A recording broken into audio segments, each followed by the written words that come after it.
एक लड़का जो कभी साइकिल में अखबारें बेचा करता था, एक ऐसा गरीब लड़का जिसको इंजीनियरिंग करवाने के लिए उसकी बहन ने अपनी सोने की चूड़ियां और चेन तक गिरवी रख डाली, क्योंकि उसकी बहन को पता था कि वो कभी हार नहीं मानने वाला। इस लड़के का हमेशा से सपना था कि वो एयरफोर्स में जाए, एक पायलट बने। साउथ इंडिया के इस लड़के को अपनी एयरोनॉटिकल इंजीनियरिंग कंप्लीट करने के बाद 2 इंटरव्यूज के लिए बुलाया गया। अगर वो अपने पहले इंटरव्यू को क्लियर करेगा तो उसे इंडियन एयरफोर्स में उसकी ड्रीम जॉब मिल सकती है। अगर वो दूसरे इंटरव्यू को क्लियर कर देता है तो उसे DTD&P एयर यानी directorate of technical development and production, ministry of defence में जॉब मिल सकती है। वो दोनों इंटरव्यूज देने के लिए घर से चल पड़ा। उसने पहला interview directorate of technical development and production में दिया। उसका वो इंटरव्यू अच्छा हुआ और वो वहां से एयरफोर्स का इंटरव्यू देने के लिए चल पड़ा। उसका पायलट बनने का सपना टूट गया जब उसे पता चला कि 25 कैंडिडेट्स में से उसका रैंक 9th आया है और सिर्फ पहले 8 लोगों को ही सिलेक्ट किया जाएगा। वो लड़का बहुत दुखी हो गया और रोने लगा। वहीं ऋषिकेश में उसे एक साधु मिला जिसने उसे बोला कि उसकी किस्मत में एयरफोर्स पायलट बनना नहीं था, बल्कि उसकी किस्मत में कुछ और बड़ा लिखा है। बस उसे मेहनत करते रहनी है और अपने भगवान पर विश्वास रखना है।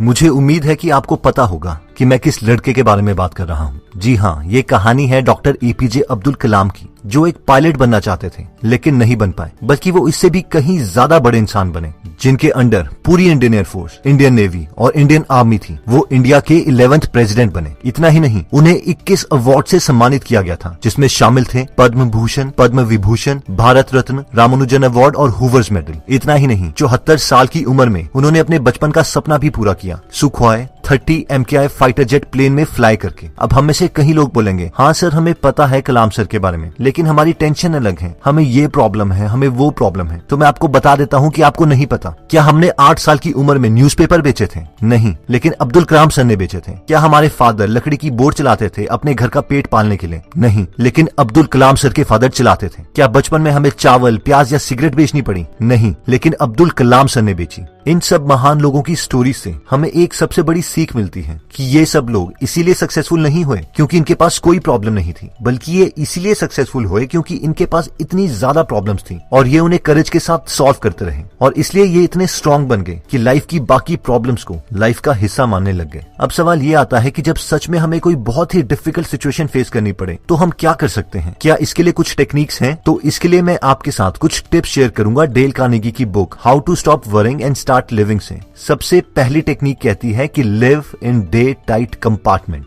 ये कॉन्सेप्ट कहता है कि हमारे साथ कल क्या हुआ था हमें याद नहीं, कल क्या होगा हमें उसकी परवाह नहीं, सब भाड़ में जाए, बस हमें सिर्फ अपने प्रेजेंट पर कंसंट्रेट करना है। मिशिगन में रहने वाले विलियम बोलते हैं कि कुछ साल पहले मुझे पेट में बहुत दर्द हो रहा था। मैं हर रात 2-3 बार जागता था अपने पेट की दर्द की वजह से। मैंने अपने बाप को स्टमक कैंसर से मरते हुए देखा था, इसलिए मुझे लगता था कि मुझे भी कोई स्टमक कैंसर है या फिर स्टमक अल्सर है। इसलिए मैं एक स्टमक स्पेशलिस्ट के पास गया और वहां पर उसने मेरा स्टमक का एक्सरे लिया और मुझे फ्लोरोस्कोप से एग्जामिन किया। उसने मेरी नींद के लिए मुझे सोने की दवाइयां दी और मुझसे कहा कि मुझे पेट में कुछ नहीं है और मैं एकदम ठीक हूँ, और ये सारी दर्द मेरे इमोशंस और मेरी सोच की वजह से है, इसलिए मुझे रेस्ट करना चाहिए। अब क्योंकि मैं एक मिनिस्टर था और रेड क्रॉस का चेयरमैन भी था, इसलिए मुझे हर हफ्ते 2-3 फ्यूनरल्स करवाने पड़ते थे। मैं हर वक्त ही किसी न किसी काम में बिजी रहता था और मैं एक ऐसे बुरे समय में जी रहा था जहाँ मुझे हर वक्त किसी न किसी चीज की टेंशन रहती थी। इसीलिए मैंने डॉक्टर की एडवाइस के कारण हर मंडे काम न करने का फैसला किया। एक दिन मैं अपने घर में अपनी बीवी को बर्तन मांजते हुए देख रहा था। मैंने देखा कि वो बहुत खुश थी और गाना गाते हुए बर्तन को साफ कर रही थी।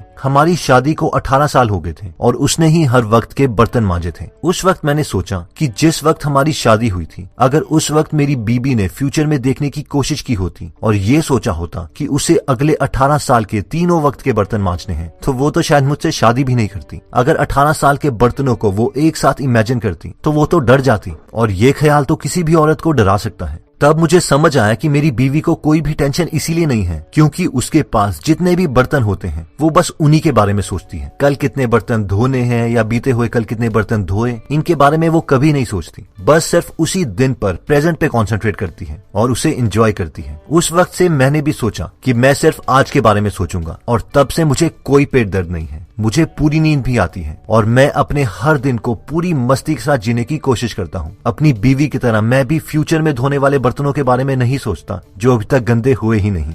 दोस्तों, दूसरा कॉन्सेप्ट कहता है कि जब हमें लगे कि अभी हमारा बहुत बुरा वक्त चल रहा है और बहुत टेंशन हो रही है, तो हम एक काम कर सकते हैं। जानते हैं वो क्या है? Do nothing. यानी उस वक्त हमें कुछ भी नहीं करना है और सिर्फ रेस्ट लेना है। एक बार गौतम बुद्ध के पास उनका एक फॉलोअर आया और उसने भगवान बुद्ध से कहा कि गुरुजी, मेरे मन में अजीब से ख्याल आ रहे हैं, मुझे ऐसा लग रहा है कि मेरे साथ कुछ गलत होने वाला है। और फिर उसकी जिंदगी में जो भी गलत हो रहा था उसने सब भगवान बुद्ध से बोल डाला। गौतम बुद्ध ने उसकी बात सुनी और हंसते हुए उस फॉलोअर से कहा कि जाओ मेरे लिए उस पॉन्ड से पानी ले आओ, मुझे बहुत प्यास लगी है। भगवान बुद्ध की इस बात को सुनकर वो आदमी फटाफट एक घड़ा उठाकर पानी लेने के लिए निकल पड़ा। लेकिन जब वो उस पॉन्ड के पास पहुंचा तो उसने देखा कि पॉन्ड में बहुत मिट्टी है और पानी पीने लायक नहीं है। इसीलिए वो व्यक्ति बिना पानी लिए ही भगवान बुद्ध के पास आ गया और उसने कहा कि गुरुजी, मैं पानी नहीं ला पाया क्योंकि वो पानी बहुत गंदा है और वो आपके पीने लायक नहीं है। इस पर भगवान बुद्ध दोबारा से हंसे और उन्होंने कहा, दोबारा उसी पॉन्ड के पास जाओ और मेरे लिए पानी ले आओ। दोबारा से उस आदमी ने देखा कि वहाँ पर पानी बहुत गंदा है और वो फिर से बिना पानी लिए ही वापस आ गया और दोबारा से भगवान बुद्ध को सारी बात सुनाई। भगवान बुद्ध ने उसे दोबारा पॉन्ड के पास भेजा और यही चीज 8 से 10 बार होती रही। लेकिन 11वीं बार जब वो आदमी पानी लेने गया तो उसने देखा कि सारी मिट्टी उस शांत पॉन्ड में नीचे बैठ गई है और ऊपर का पानी साफ है। इसीलिए वो इस बार भगवान बुद्ध के लिए पानी ले आया। इस पर भगवान बुद्ध ने कहा कि देखा, जिस तरह से वो मिट्टी वाला पानी शांत रहने से साफ हो गया, उसी प्रकार अगर हम भी कठिन परिस्थितियों में बुरे वक्त में शांत रहें तो वो बुरा वक्त अपने आप निकल जाता है। दोस्तों, कई बार ऐसी मुश्किल सिचुएशंस आती हैं कि हम चाहते हुए भी कुछ नहीं कर सकते। इसीलिए उस वक्त हमारे लिए यही सही रहेगा कि हम शांत रहें और उस टाइम को बस किसी तरह पास होने दें और टाइम के साथ साथ सब ठीक हो जाएगा। बुरे वक्त में टेंशन को खत्म करने के लिए लास्ट टेक्निक कहती है कि वो करो जिससे तुम्हें सबसे ज्यादा डर लगता है, फिर वो डर ही खत्म हो जाएगा। एल्मर थॉमस बोलते हैं कि जब मैं 15 साल का था तब से मैं बहुत टेंशन लेता था और बहुत सेल्फ कॉन्शियस था क्योंकि मैं 6 फीट 2 इंच का होने के बावजूद इतना पतला था कि मुझे लोग हड्डी कहकर बुलाते थे। मेरा घर हाईवे से 1 किलोमीटर दूर था और मैं हमेशा कोशिश करता था कि ज्यादा से ज्यादा समय मैं अंदर ही रहूं। हफ्तों गुजर जाते थे और मैं अपने घर वालों के अलावा किसी से नहीं मिलता था। मैं हर वक्त अपने पतलेपन के बारे में सोचता रहता था कि लोग मेरे बारे में क्या सोचेंगे। मेरी माँ ये सब जानती थी और वो एक स्कूल टीचर थी और उसने मुझसे कहा कि मुझे अपने दिमाग को बढ़ाना चाहिए और एजुकेशन लेनी चाहिए क्योंकि शायद मेरा शरीर ऐसा ही रहे। मेरे पेरेंट्स मेरे कॉलेज की फीस तो नहीं दे सकते थे, तो मैंने एक सर्दी ऑपसम, स्कंक, मिंक और रैकून जैसे जानवर पकड़े और उन्हें स्प्रिंग मौसम में बेच दिया। इस तरह मेरे पास जो कुछ पैसे जमा हुए थे उससे मैंने एक कॉलेज में एडमिशन ले ली। मेरी माँ ने मुझे ब्राउन शर्ट दी थी ताकि वो अगर गंदी भी हो तो किसी को पता ना चले और मेरे बाप ने मुझे अपने पुराने जूते दिए थे। वो जूते इतने खुले थे कि अगर मैं चलता भी था तो भी वो जूते मेरे पैर से निकल जाते और मेरे क्लासमेट्स मुझ पे हंसने लगते। इस वजह से कॉलेज में भी मुझे बहुत एम्बेरसमेंट होती थी और मैं हमेशा क्लास में अकेले ही पढ़ता रहता, किसी से भी बात नहीं करता। लेकिन 1-2 साल के बाद 4 ऐसी चीजें हुई जिसने मेरा कॉन्फिडेंस बढ़ा दिया। पहली चीज ये हुई कि मैंने एक एग्जाम दिया था और वो क्लियर हो गया, जिसकी मदद से मैं कंट्री पब्लिक स्कूल्स में पढ़ा सकता था। इससे पहली बार मुझे लगा कि मेरी माँ के अलावा भी मुझ पर कोई भरोसा करता है। दूसरी चीज ये हुई कि हैप्पी हॉलो नाम के एक फेमस स्कूल ने मुझे नौकरी ऑफर करी जिसमें मुझे हर महीने $40 मिलने थे। इसने भी मेरा कॉन्फिडेंस बढ़ाया और मुझे दोबारा लगा कि कोई मुझ पर भरोसा करता है। जब मुझे पहली सैलरी का चेक मिला तो मैंने अपनी लाइफ में पहली बार प्रॉपर फिटिंग वाले कपड़े लिए और उन कपड़ों में मैं भी और स्टूडेंट्स की तरह दिख रहा था और मुझे शर्म नहीं आ रही थी। इस तीसरी चीज ने भी मेरा कॉन्फिडेंस बढ़ाया। मुझे हमेशा से पब्लिक स्पीकिंग से डर लगता था क्योंकि मैंने कभी दोस्त तक नहीं बनाए थे, लेकिन मेरी माँ ने मुझे कन्विंस किया कि मैं फेयर में हो रहे पब्लिक स्पीकिंग कंटेस्ट में पार्ट लूं। मुझे ना चाहते हुए भी इस कंटेस्ट में पार्ट लेना पड़ा क्योंकि मैं अपनी माँ का दिल नहीं तोड़ना चाहता था। इसीलिए मैंने the fine and liberal arts of America पे बोलने का फैसला लिया। सच बोलूं तो मुझे ये भी नहीं पता था कि लिबरल आर्ट्स होते क्या हैं, लेकिन मैंने खूब मेहनत करी ताकि बाकी लोगों की तरह मैं भी अपना टॉपिक रिप्रेजेंट कर सकूं। और मैंने इतनी बार प्रैक्टिस की कि इस टॉपिक को पेड़ के सामने, इवन गाय के सामने भी बहुत बार बोला।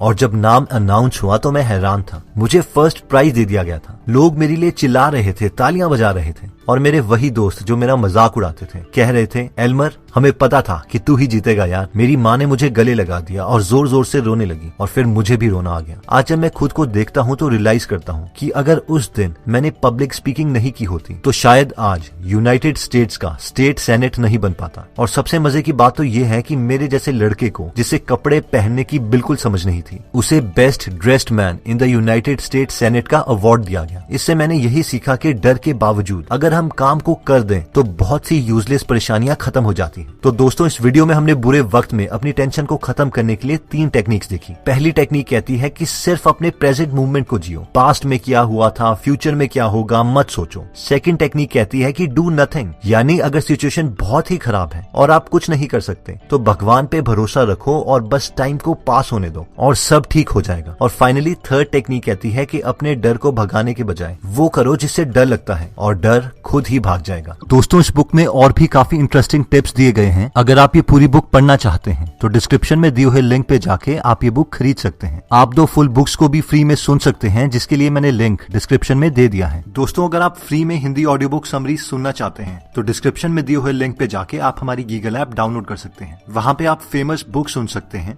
जैसे कि the miracle morning, you can and you will, how to make friends and influence people, E myth revisited, 0 to 1, Chanakya Niti, the one thing, power of habit, wings of fire, the monk who sold his Ferrari and many more. और हर हफ्ते इस app में हम एक नई audio book summary डालते हैं। दोस्तों, कमेंट सेक्शन में आप बता सकते हैं कि आप नेक्स्ट वीडियो किस टॉपिक पर चाहते हैं, ताकि हमें भी फीडबैक मिले और उसी टॉपिक्स को हम कवर करें। इस चैनल को जरूर सब्सक्राइब कर लीजिए और बेल का बटन दबा दीजिए ताकि आप ऐसी नॉलेजेबल वीडियोस कभी मिस ना करें। और इस वीडियो को लाइक जरूर कीजिएगा ताकि हमारा कॉन्फिडेंस बढ़े।